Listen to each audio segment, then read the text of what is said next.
talking game 2 between the Lakers and Rockets. The Lakers said they used the game 1 loss to feel out the Rockets' speed, and last night they came prepared. LeBron, 28 points, 11 boards, 9 assists. His partner in crime, Anthony Davis, 34 and 10, and the Lakers held off a late surge by Houston to tie up the series at a game apiece. And with that, we welcome back in Chris Broussard.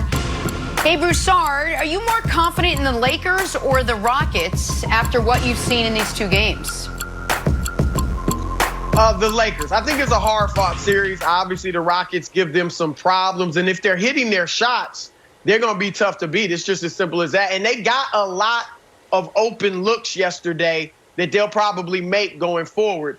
But I am more confident in the Lakers. We know that LeBron historically has taken game 1 to get a feel for his opponent. After that game, he talked about how fast the Rockets play.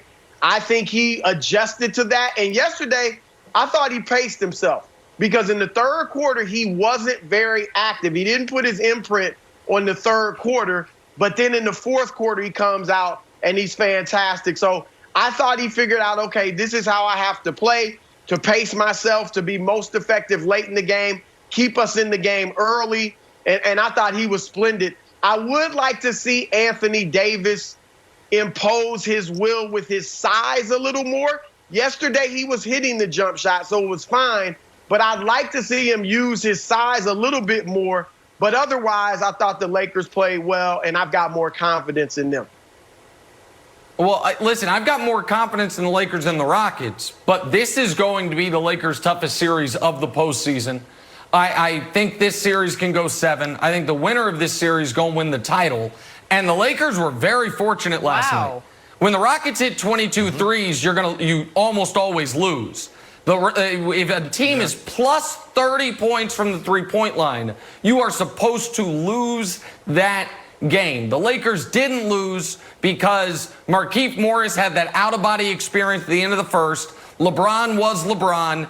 And Russ, unfortunately, for the Rockets, was bad Russ. But I do think there should be a few apologies, either written or emailed, maybe sent via singing telegram to Daryl Morey. Yes. Because when they traded away Clint Capella, what I heard was, well, the defense is obviously going to suffer. And what are you going to do against teams with size when it comes to rebounding? In the playoffs, the Rockets have had not a good defense, the #1 defense in the postseason thus far, and the rebounding, they're losing the rebounding battle, but it's marginal, and given all the advantages they have by playing small, they'll deal with that. So I think the Rockets are a more than formidable opponent, and if the Lakers had anyone other than LeBron as their best guy, Brandon, I think the Rockets would be the favorites. And by the way, also credit Anthony Davis, 34 and 10 shouldn't be left out from last night. But I know, Brandon, you're of the belief one of the biggest reasons the Lakers won was someone who doesn't play for them. Yeah, I'm more confident in the Lakers. I said it last week that this series would be determined by James Harden, and I was absolutely wrong. This series is going to be determined by Russell Westbrook. I don't even think this series is close, Wilds, if Russ is Russ. Like, think about this. Russ was airballing shots, penetrating, dribbling off his feet. He was even throwing balls 100 miles per hour. And it pains me to talk about another player. I think one of the hardest things to do going from player to analyst to broadcaster is to actually talk about another player, because you can easily put on film and show me dropping balls, falling at the top of my routes. But I got to call a spade a spade. This was bad Russ. If they want to win this series, if they want to be in this series, they have to get Russ focus on the offensive side, or just focus on defense. He did a phenomenal job crashing the boards. He did a phenomenal job of just being that Energizer bunny and keeping the pace going. But at the end of the day, Russ cannot play like this because he's literally hurting the flow of this offense, Wilds. Yeah. So I also am pained to criticize Russ. My son's name is Russ, and we have more pictures of Russell Westbrook in the house than my own brother. And before I talk about Russ, Nick, if you want to put out somewhere where you can get those singing telegrams for everyone to apologize to Daryl Morey, can you note where you got yours to send to playoff Rondo, who bailed you guys out last night? Because that was sort of the key to the entire game. So I don't know if it's like an a cappella group or just maybe one opera singer or whatever. It'll be check Nick's Twitter if you guys want to send singing telegrams. No problem. Look, the Russ roller coaster was extra bumpy last night, and I think we all went through it. And the thing that I thought was very, very concerning was a second quarter air ball where he threw one up like this and left it up, and it just hit the net. He's like, ooh. I'm like, well, Russ is not only missing shots, he's missing shots that he thinks are going to go in. Later on in the game, Harden, they're double teaming Harden, leaving Russ wide open. And Mark Jackson's like, oh, that's so disrespectful. It's like, is it? He's 3 for 18 in the playoffs. It's like, it's kind of like when my son doesn't hit me with a water balloon and then I'm like, go ahead, throw it to me. It's not going to explode. It's just going to bounce off. It's kind of disrespectful, but it's earned disrespect. And Broussard, if the Rockets want to get in it, we talk about Russ being the old Russ. I don't need 3-point shooting contest, Russ. I need to attack the paint. He's going to the paint half as much as he used to post-Capella trade when we read all the articles and listened to all the podcasts about, hey, it's the new Russ. He's attack, attack, attack. But now he's not. Now he's back to shooting threes. And I know the Rockets are in love with the threes, and I want him to shoot 60 threes a game.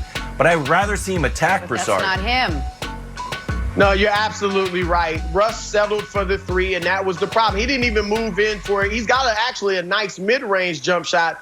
He didn't even move in for that. But some of that's the Lakers baiting him. All right, if they get up on him and run him off the 3, he's going to be forced to drive because you know he's aggressive. He's not just going to settle and let you defend him. But if you back off and give him the open 3, he went for the bait yesterday. We'll see if he wises up for game 3. But I'm glad, Wiles, that you pointed out Rondo. Because, Nick, when you started talking about the apologies, it's a little too early for Daryl Morey, but I actually thought you were going to say for Rondo.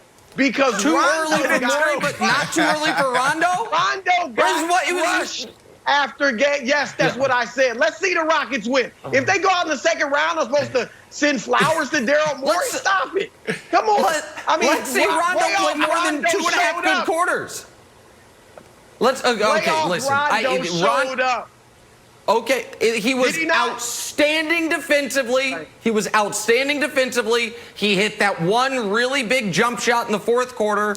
He gives me anxiety. I don't think it's duplicable, but he was very good yesterday. I will give him credit for that. So I will give him credit. It's still, I don't know if you want to play in 30 minutes a night, but we'll deal with it as it comes. But Broussard, I'm going to just follow me down this path for a moment because, as you have made very, very clear, and Wilds and Brandon and Jenna have all made clear, you actually have an awards vote. I do not. And during the playoffs, there has been some narrative about, see, this is why Giannis isn't the MVP. And you have very correctly said to everyone, what is it? What is the MVP, Broussard? It is a regular season award. Thank you, Nick. Award. Exactly right. But regular season. If MVP and Defensive Player of the Year were a full season, regular and postseason award, I know folks are saying LeBron maybe should have been the MVP. If it were regular and postseason, what about Defensive Player of the Year for old 35-year-old year 17 LeBron?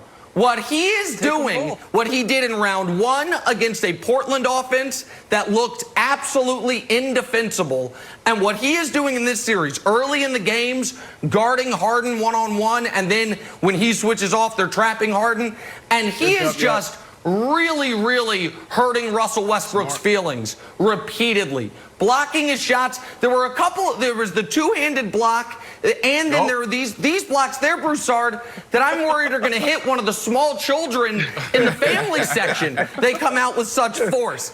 And so LeBron has, the way he's locked in defensively this postseason, I think it's the best defense he's played, Chris, since the 2013 Miami Heat time when he could have won Defensive Player of the Year. He has been sensational on that end.